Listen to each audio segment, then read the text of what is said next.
I'm Allie, and call me crazy, but I love to root for the underdog. Luke Skywalker, who was just a kid and ended up taking down the forces of darkness, the unknown quiet kid running for student council, or the team that's in last place that no one expects to win. There's just something so exciting about cheering for someone that everyone else underestimates and doesn't think can succeed. I think that's probably because I know how it feels to be the underdog. There have certainly been plenty of times in my life where I have felt underestimated. When I was younger, both of my older brothers were so good at baseball, so I decided that I was gonna try out for softball. And guys, I was terrible, but I practiced really hard, I worked with my brothers, and I ended up making the team. I was always the one who was the least talented in that area, for sure. So I always felt like the underdog when it came to sports and in my family. It was slow pitch softball and I was in the 3rd grade. So they were like, ooh, let's all rotate you and try everything. So pretty much everything.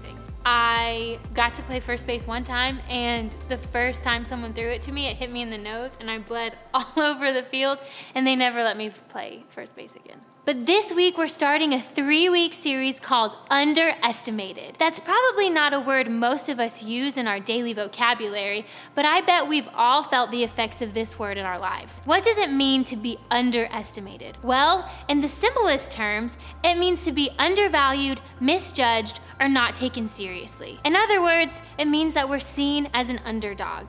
Maybe you have a teacher who sees you as just an average student. You know you're smarter than she gives you credit for, but she continues to underestimate your abilities. Or maybe you have a coach who will not give you a chance to start the big game. You know that if he did, he would see what you're capable of, but for some reason he continues to underestimate you as an athlete.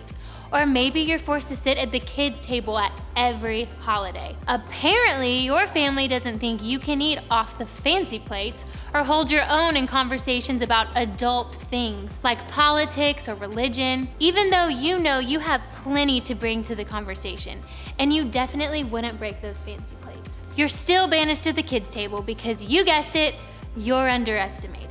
I think as middle school students, one of the areas you feel the most underestimated, overlooked, or even looked down upon is your faith. Even though you agree that your faith is important, it seems like a true, growing, and deep faith is something reserved strictly for grown-ups. Think about it. Have you ever been around Christian adults when they're talking about spiritual things? They use fancy words and phrases like sanctified, or led by the Spirit, or cleansed by the blood. You're probably like, what in the world are they talking about? I go to church, but I don't know any of those fancy words. That must be stuff that only grown-up Christians know. Honestly, I think it's more than just the adult talk that makes you feel like you may not measure up in the area of your faith. Have you ever had any of these thoughts? My friends and I try really hard to be good at church, but it seems like the adults are always calling us out on what we do wrong or how we mess up. They act like we'll never be able to do anything right. Oh, I looked at the light. They act like I'll never be able to do anything right. Or how can I really have a faith of my own when my faith has always been attached to an adult? I believe just because my parents or Sunday school teacher or grandma or youth leader tell me I should believe. I'd never be able to figure this out on my own. Or, what's the hurry? I'm so young, I'll have time to figure this faith thing out when I'm a grown-up. Or, am I old enough to even do anything about my faith?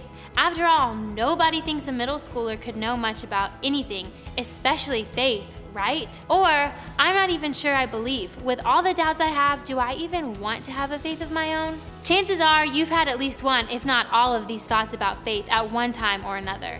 And honestly, so have I. But I think the problem with thoughts like these is that they're causing us to underestimate ourselves. They lead us to believe that as middle schoolers, having and owning a real faith just isn't possible. And honestly, that just makes me mad. Because if there's one thing I know about middle schoolers, it's that you have everything you need right now to own your faith. You may feel that others underestimate you in this area. You may even underestimate yourselves. But trust me when I tell you that God certainly isn't counting you out when it comes to your faith. No matter if you're new to the Christian faith or just asking questions, or have been following Jesus since you were old enough to eat goldfish in the nursery every week, I think we can all agree on this. We've been underestimated.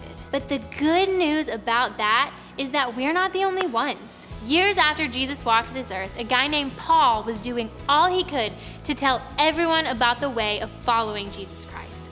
Paul was a leader in spreading the Christian faith, and because of that, He had a lot of influence over other believers at the time. But sharing the message of Jesus was a huge job, and Paul couldn't do it by himself.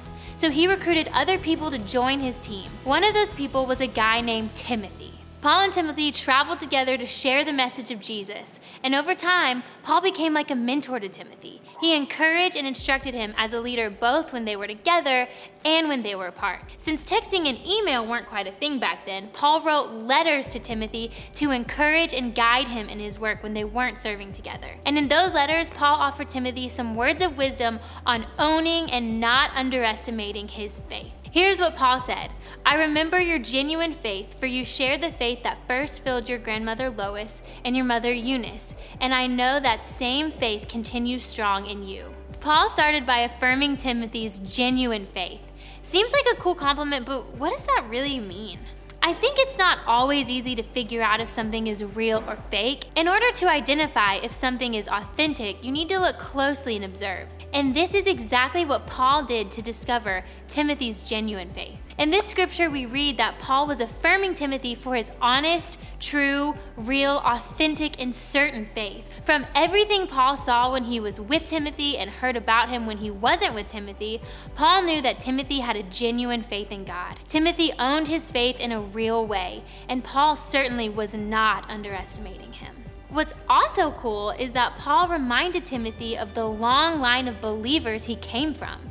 The faith that was modeled for him by his grandma and his mom, Lois and Eunice. First of all, how great are those names? And how great would it be to have a Lois and a Eunice in your life? I don't mean just women with epic names. Epic. Booyah. They're mowing the grass at this time. I don't mean just women with epic names, although that would be incredible. I mean having adults in your life who model a genuine connection with God for you. It's my prayer that each of you would have at least one tangible example of an adult passionately pursuing Jesus in your life. Because just like it made the difference in Timothy's faith, it can make a huge difference in your faith too. But here's what's funny about Timothy. For all the amazing elders and mentors he had believing in him, people like Lois and Eunice and Paul, he had just as many who didn't. Unfortunately for Timothy, not every person in his life was supportive of his faith. Not everyone believed he had what it took to lead and spread the message of Jesus. You see, Paul had put Timothy in charge of a church he had started in Ephesus, and some of the older people in the church there didn't value Timothy's leadership because he was younger. Because of that, Timothy might have been tempted to underestimate his own faith. That's what makes this message from Paul so important. Don't let anyone look down on you because you are young, but set an example for the believers in speech and conduct, in love, in faith, and in purity. Paul knew that Timothy had older people questioning his faith and leadership, but Paul wanted Timothy to understand that he could own his faith in spite of that. No matter how young he might have been, what little experience he might have had, or what other people may have felt about him, Paul reminded Timothy that he had the ability to set an example of faith for everyone. In his words, his actions, his lifestyle, his faith, Paul encouraged Timothy to not underestimate himself, but instead own his faith. And the same is true for you. No matter where you come from, how old you are, how much experience you have, or even what other people say or think about you, don't underestimate your ability to be an example to others in faith. And don't underestimate your ability to have a real, authentic relationship with God. Never underestimate your faith. So instead of underestimating your faith this week, I want you to own it. But what does that look like? First, believe that you are old enough. It's time to stop making excuses and instead make a choice to own your faith. You may not know everything, but you're capable of learning and understanding more than you ever have before. Embrace that the time is now for living a genuine faith, and believe that you're old enough to start growing in your faith. Second, pick an area of your faith to grow this week. Ask God to help you with just one area of growing your faith. Maybe for you that means choosing a good circle of friends, or regularly reading the Bible, monitoring what you watch and listen to, praying for your family, or making church a priority. Whatever it is, identify just one part of your faith that you can grow. Then do it. Take steps with God to grow in that area of your faith this week. Remember, never underestimate your faith, Believe that you are capable of a meaningful, genuine faith that can serve as an example to others. As you head out today, I want you to think about this question. What is one way you feel underestimated when it comes to your faith?